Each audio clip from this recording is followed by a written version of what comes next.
Without any ado, I would like to invite Jean-François Donzier to have an introductory keynote remarks, and I will introduce Jean-François Donzier not only as a colleague who is representing international network of river basin organizations, but also as a friend and collaborator with Global Water Partnership.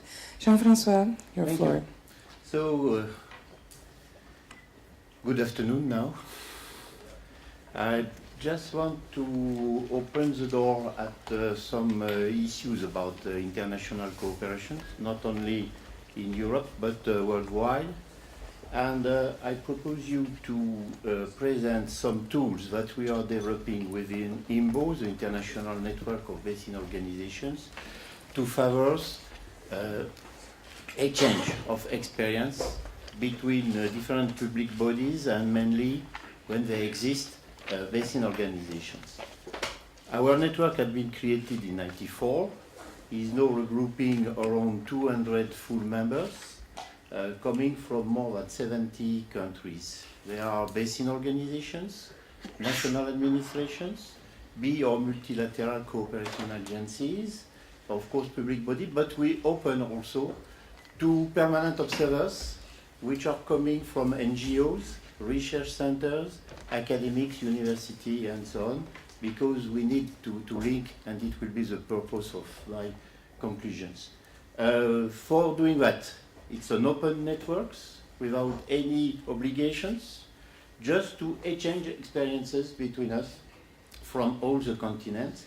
And as you have seen on the first view, we regroup them on regional subnetworks to favor very direct cooperations between the basin organizations of the same regions. Our last General Assembly took place with BART in Fortaleza, Brazil, last month, with 49 countries represented.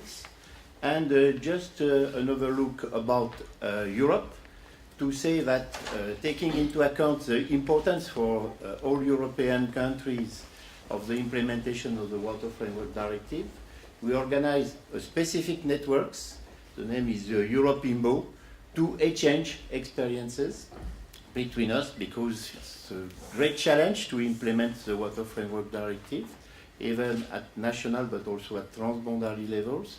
And we have also to report to the European Commission and the Water Director the difficulties we are facing in the fields. Last meeting of this group took place in Porto in 2011. Last year in Istanbul, because Turkey is a candidate country and this is also involved in transboundary issues. And the next European IMBO meeting will take place in Plovdiv, Bulgaria, middle of November. And of course you are all invited if you have the possibility to join. Special information about our statutes within the United Nations. We got the special consultative statute at the ECOSOC, the Council of Economical and Social Affairs. This allows us to participate in all the UN meetings dealing, of course, with water issues.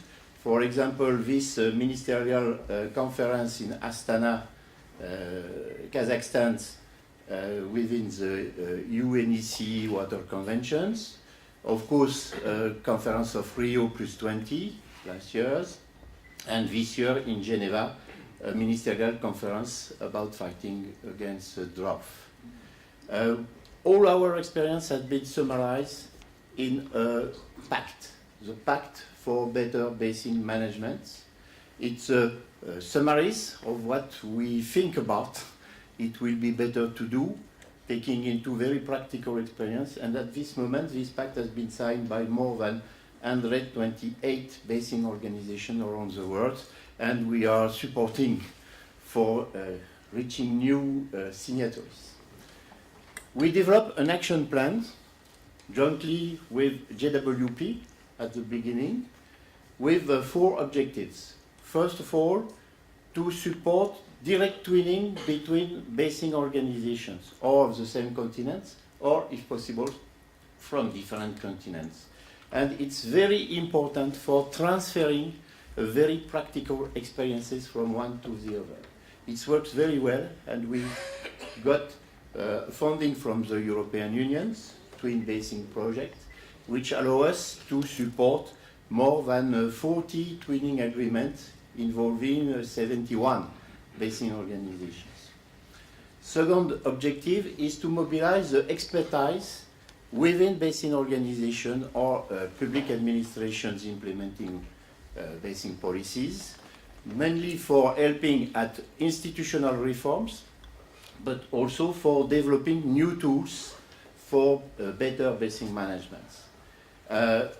We are very active in Africa at the moment in the Volta and Congo rivers, but almost all the basins in Africa are transboundary ones and member of our networks.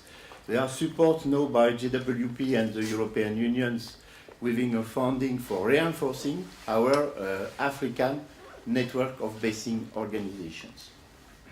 We are also working a lot in the Mekong rivers, mainly to implement basin management in Laos, Cambodia, and Vietnam. We worked with a huge project of cooperation with China, involving us in the basin where is located the capital, Beijing, which are facing very important water challenges, and we try to mobilize our partners to help our Chinese colleagues to develop new approach of their problems. Latin America is also very active, as we have, of course, our General Assembly in Brazil, but we are working from Mexico to Chile. Just to say that we are now cooperating a lot with UNEC, the European Commission for the Economical Commission for Europe of the United Nations, to facilitate exchange of data between countries and organizations within the transboundary basins, with two pilot projects. One is Dniepr between Moldova and Ukraine, and the other for all the 5 Central Asia countries sharing the basin of the Aral Sea. Objective 3, synthesis of knowledge and experiences, mainly to identify and, of course, spread good practices. With our participation in the Strategic Coordination Group of the Water Framework Directive, which is very important for producing guidance documents and facilitate the implementation of these works.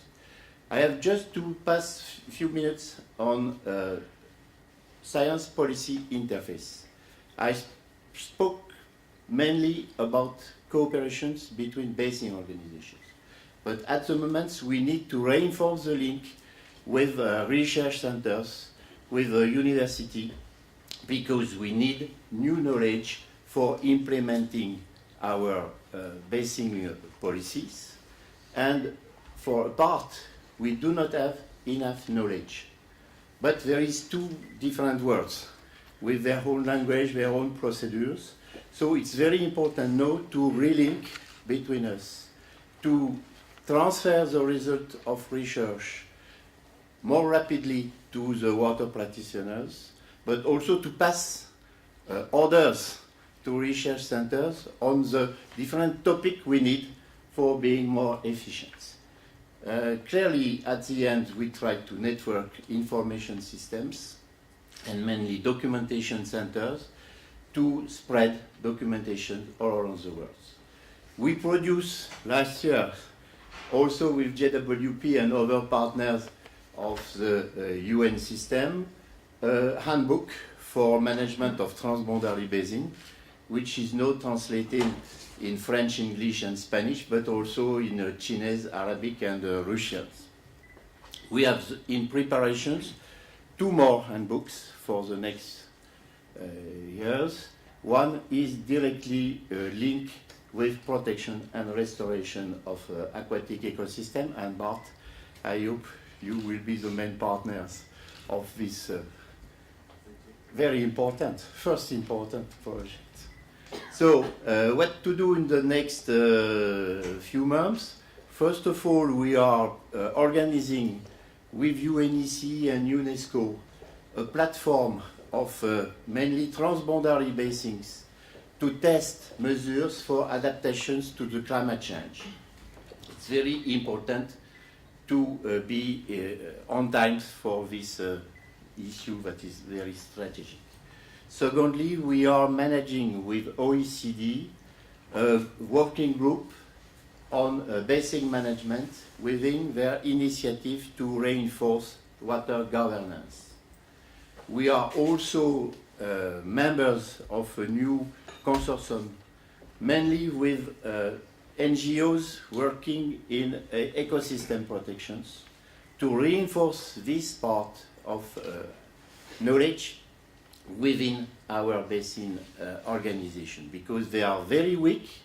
It's a brand new exercise, and we have really to work together, because we are not so strong all together, to be able to exchange our experiences and link between our networks. And at the end, we are also trying to develop new training programs, mainly passing by the new multimedia and internet facilities. We work very closely with the European Center for River Restoration and at the moment our Spanish partners to spread new training courses in Spanish language to our partners. Thank you for your attention. Clearly, we need you. You need to reinforce the part of natural ecosystem involvement in a basin management plan, and it's a key issue for us, and we cannot do that by ourselves without help.